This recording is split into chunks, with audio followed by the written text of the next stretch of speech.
Après avoir préparé toutes les collations pour la soirée avec des amis, Julia est allée prendre une douche et s'est maquillée.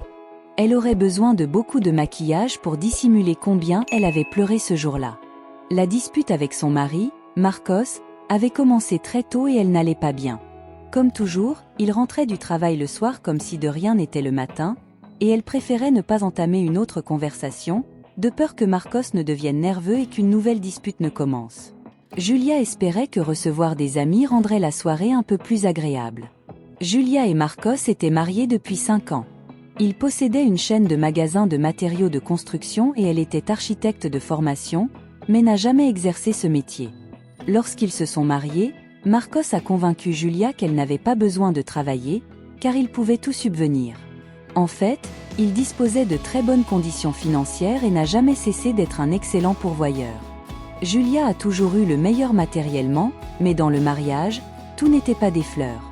Au cours des 2 premières années, tout semblait bien, mais Marcos a ensuite commencé à montrer un côté agressif et jaloux. Il est devenu extrêmement viol, offensant Julia et lui jetant à la face sa dépendance financière. Parfois, il l'a même agressée physiquement, mais ensuite il a pleuré et a dit qu'il le regrettait, et elle lui a pardonné. Julia gardait tout pour elle, espérant qu'un jour il changerait, et elle était gênée de raconter à qui que ce soit ce qu'elle traversait. Pour leurs amis, Julia et Marcos formaient un mariage parfait, car Marcos aimait sauver les apparences. Ce soir-là, ils ont accueilli Nicole et Flavio, Jessica et Polo, amis et garçons d'honneur. La soirée a été très agréable, ils ont parlé du bébé de Jessica et Polo, du voyage de Nicole et Flavio et du magasin de Marcos. Pendant un moment, Julia se sentit même heureuse, car Marcos était affectueux avec elle, contrairement à l'homme qui s'était battu plus tôt.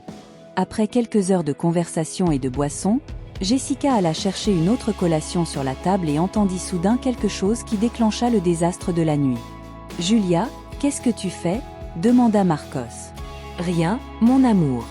Je prends juste une collation de plus, » répondit Julia, embarrassée, sachant ce que cela pourrait déclencher. « Vous voyez ? » Ensuite, il se plaint de ne pas pouvoir perdre de poids, mais il continue de manger tout le temps, a déclaré Marcos avec agressivité.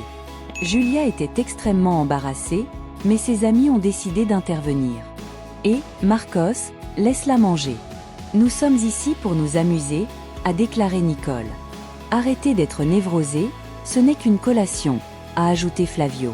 « C'est ma femme et je sais ce que je fais, » répondit Marcos par ignorance. « Ayons y, Flavio. »« Julia, si tu as besoin de quelque chose, appelle-moi, » dit Jessica.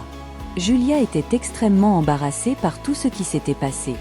Elle avait effectivement quelques kilos en trop, mais rien ne justifiait les insultes de son mari. Cette nuit-là, les abus de Marcos ont atteint leur paroxysme lorsqu'il l'a insultée devant ses amis.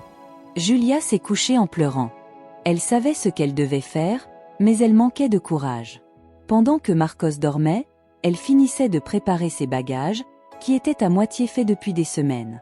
Sans dire au revoir, elle est partie. Le lendemain, Marcos s'est réveillé avec la sonnerie de son téléphone portable. C'est son directeur de banque qui lui a annoncé de mauvaises nouvelles. Les entreprises de Marcos étaient au bord de la faillite et sa demande de prêt a été refusée. Le gérant a suggéré d'utiliser le nom de Julia, qui avait une bonne cote de crédit. Marcos, ne réalisant pas qu'elle était partie, a dit au manager qu'il le ferait. Lorsqu'il se tourna pour parler à Julia, il ne trouva qu'une lettre. Julia y expliquait qu'elle était partie et qu'il ne fallait pas la chercher. Elle a évoqué les abus, la destruction de son estime de soi et le manque de temps pour elle. Julia a clairement indiqué qu'elle demandait le divorce et qu'elle souhaitait que Marcos devienne un homme meilleur. Marcos n'arrivait pas à croire que cela se produisait. Il a essayé d'appeler Julia, mais elle a tenu sa promesse et a disparu de sa vie pour toujours. Et vous, qu'avez-vous pensé de l'attitude de Julia ? Que ferais-tu à sa place ? Si vous étiez témoin de cette situation, quelle serait votre réaction ? Dites-le nous dans les commentaires. Si vous avez aimé la vidéo, n'oubliez pas de laisser un like et de la partager avec vos amis. Gros câlin, reste avec Dieu et à bientôt dans la prochaine vidéo.